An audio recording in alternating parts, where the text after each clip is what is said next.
A fist the size of a ham slammed down onto a wooden table. The whole heavy table jumped. Glasses tipped over and rolled off the edge.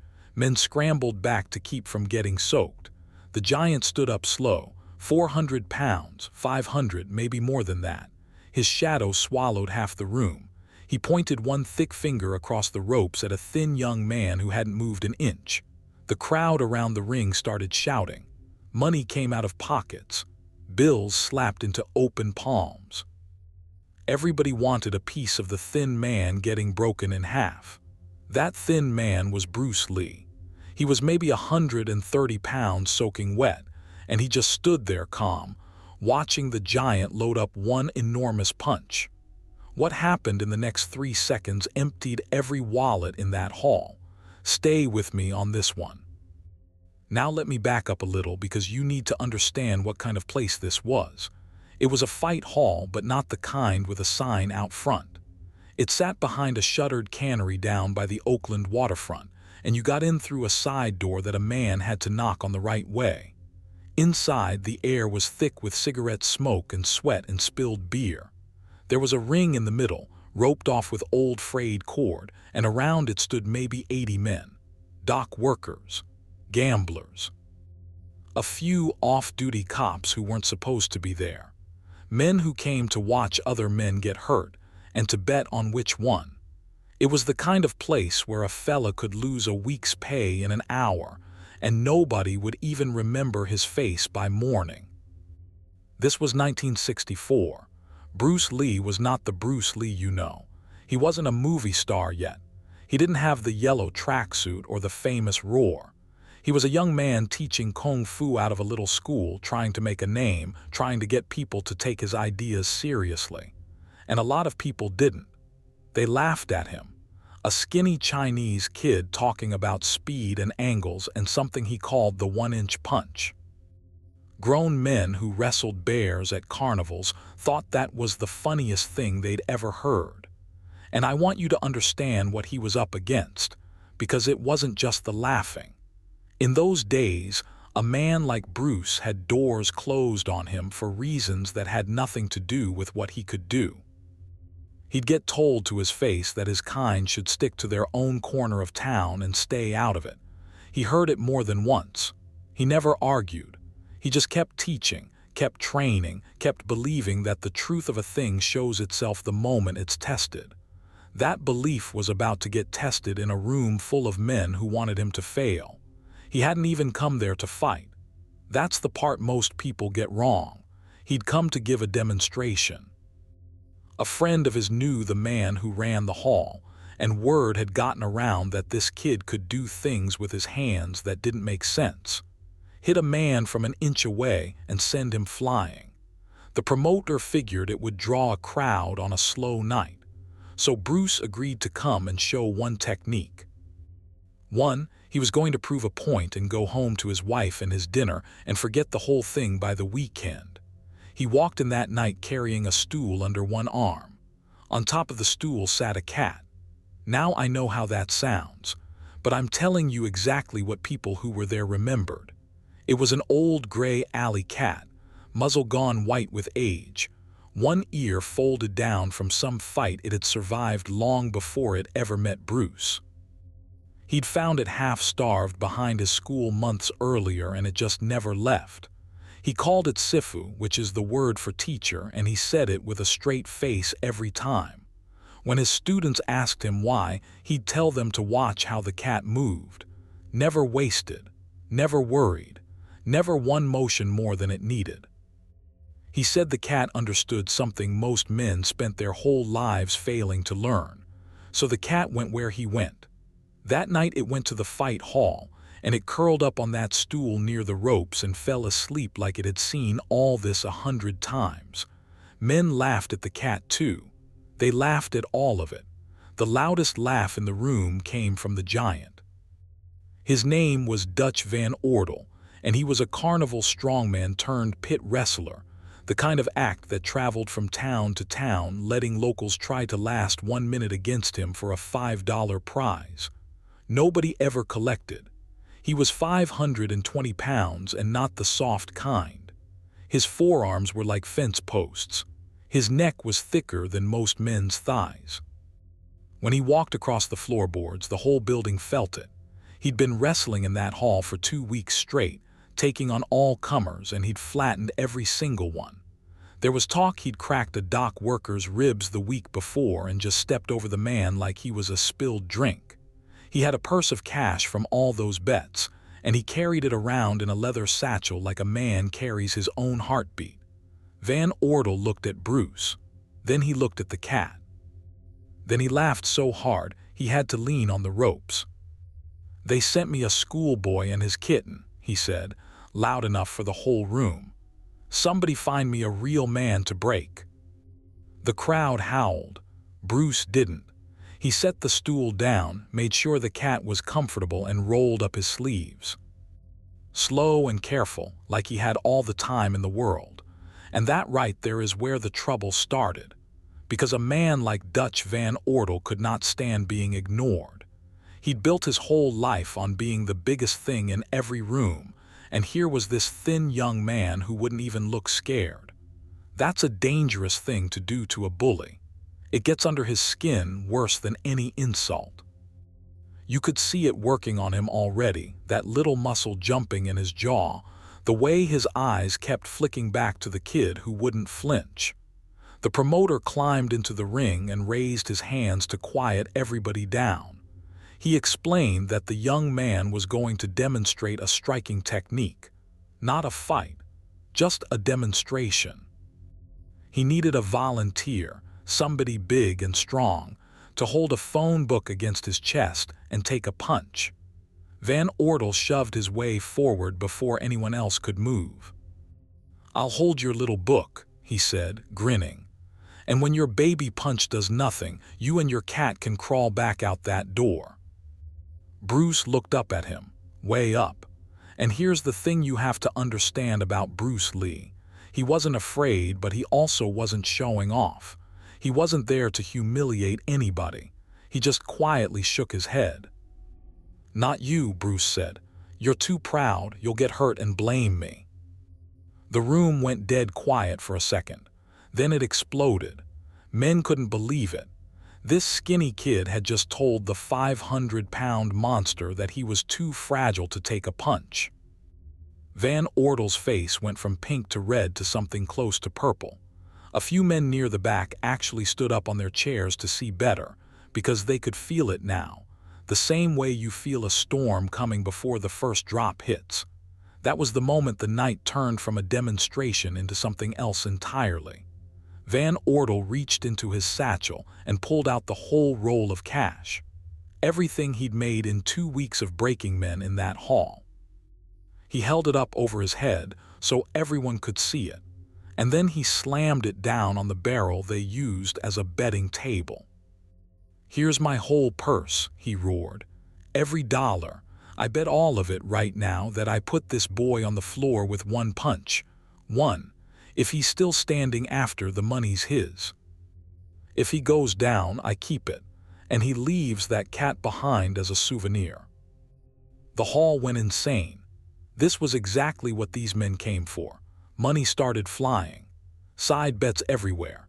10 to 1, 20 to 1, everybody piling on against the kid, because who in their right mind bets on a 130-pound schoolteacher against a mountain? The odds were a joke. The whole thing was a joke. Men were shoving cash at each other faster than the promoter could keep track, shouting numbers, spitting on their palms and shaking on it. And here's what I need you to sit with for a second. Van Ordel had just done something he couldn't take back. He'd bet everything he had in front of 80 witnesses on a single punch. There was no walking that back now. His pride was nailed to the wall for the whole room to see. Whatever happened next, he'd made it real. A man can survive losing a fight. What he can't always survive is making a promise that loud and then failing to keep it. Bruce, though. Bruce just looked at the pile of money on the barrel like it was a wet rag somebody had left on the floor. "I don't fight for money," he said, quiet. "Not for the crowd, just for the big man.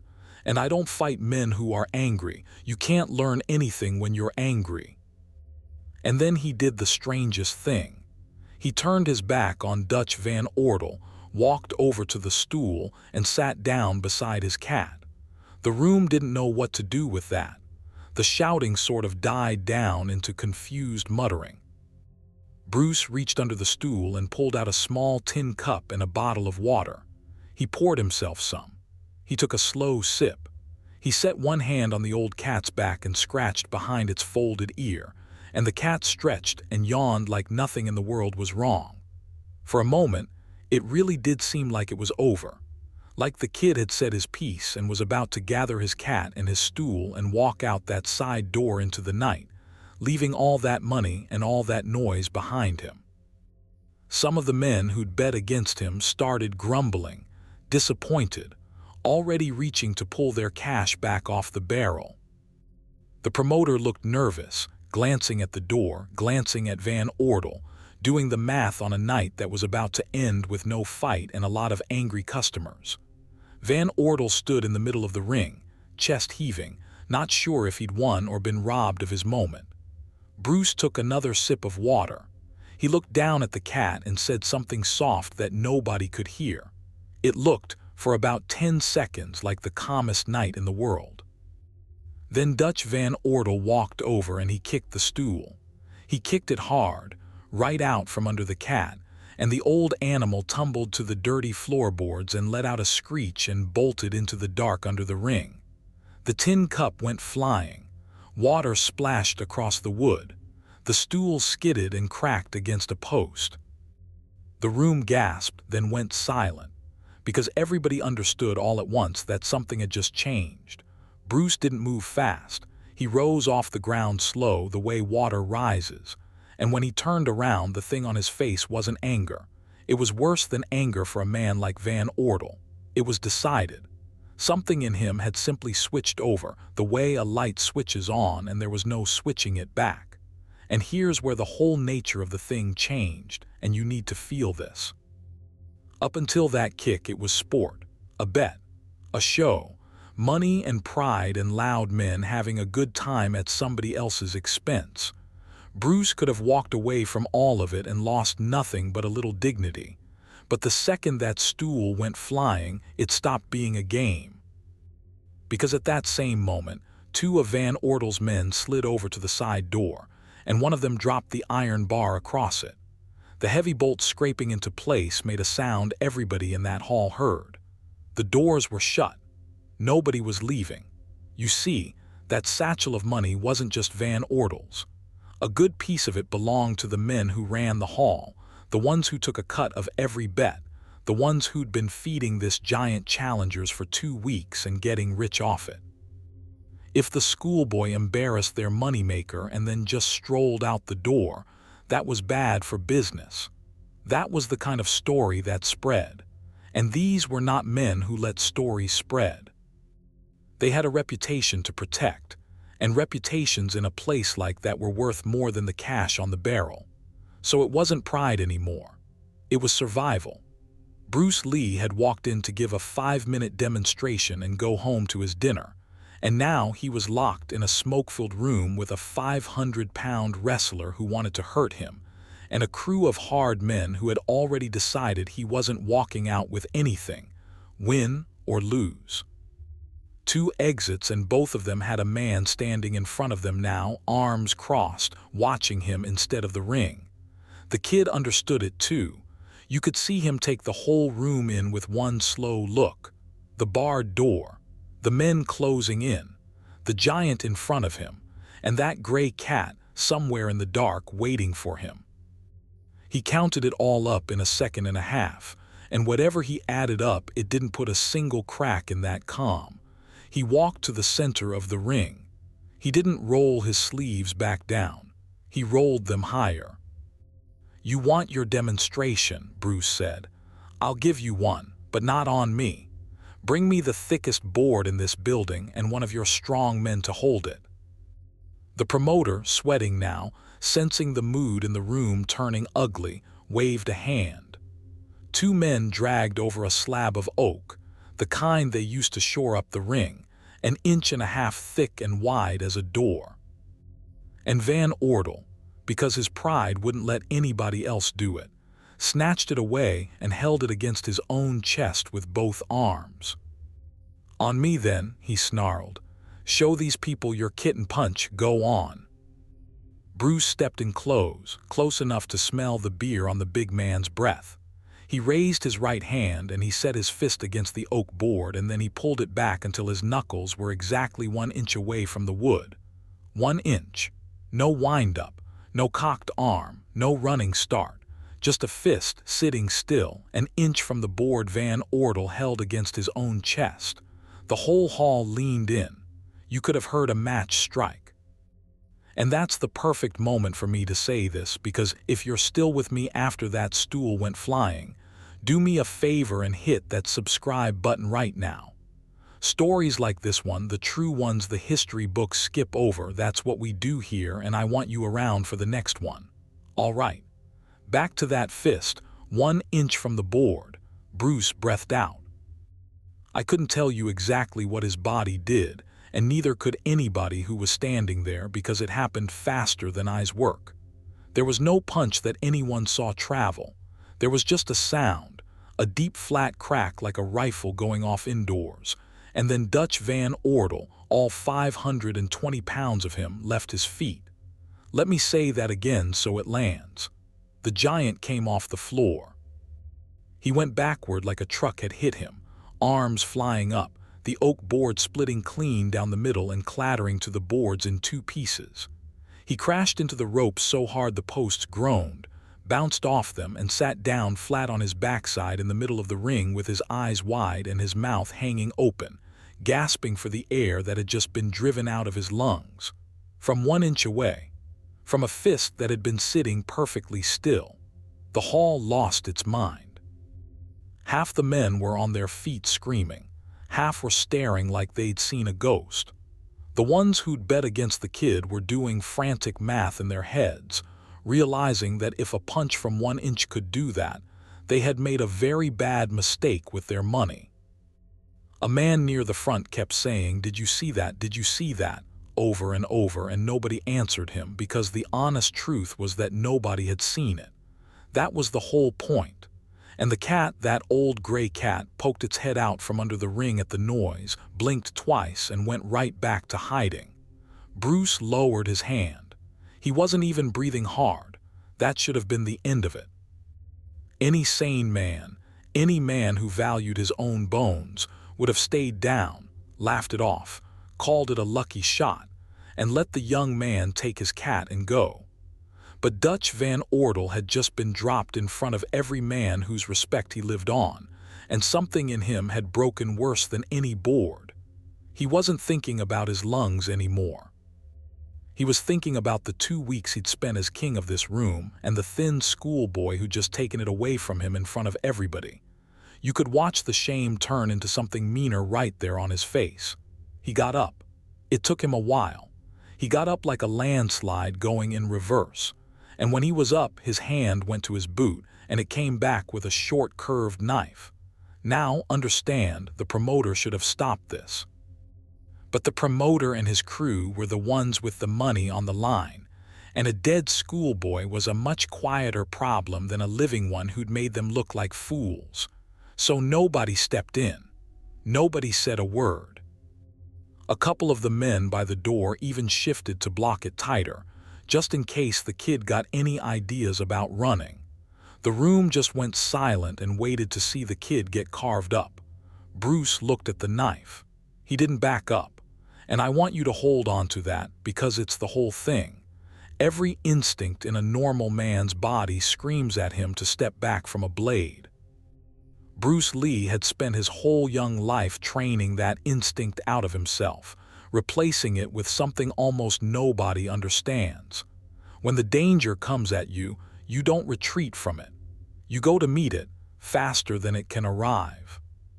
He drilled it 10,000 times against nothing but empty air, and now here was a real blade in a real hand, and his body did exactly what he'd taught it to do.